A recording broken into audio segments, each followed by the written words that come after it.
em gawi ke jingker pat ya pibro para pat yang i wato nga to tu jaga satisfy sten wada biar kini ke dokumen yang ngah pok gawi ke back kini ki kot boju pihak ti yang nga kini to woro ki wa di print hai xerox hai to wa em ha phone yang nga te xerox hai kini woro tang wa ki biar hate back to ki original sudah woro wa biar ki original tu sudah hey por walai interviewer na juai chakle te em jingker pat IPV te kinu gua chem ye kini ke back te sing bhau pendong lade pendong PUI pi da reward te nga kerpat ye pi ki para khasi baro lada pi lap ya kini ke back ba black ba bayong ka bang abu ya ki dokumen chonga ha ka por bang le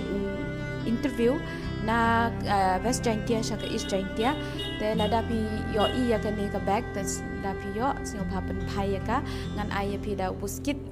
te sa ka weiru sa phone hau new number bangan ai hanin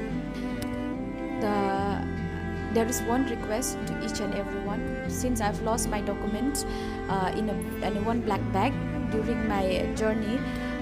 from the West to East Jaintia. So if anyone find it, kindly report to me. I've lost all my documents like my birth certificate since I was a child, and my birth certificate, my school certificate, admit cards, my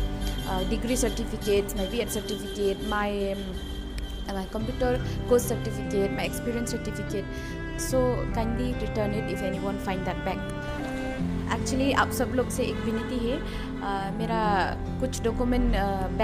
काला बैग में गिर गया था रास्ता में आने का time right from waste जाइंटिया ईस्ट जाइंटिया तक अगर किसी ने उसको देखा है तो काइंडली उसको रिटर्न कर लीजिए हमको हम मेरे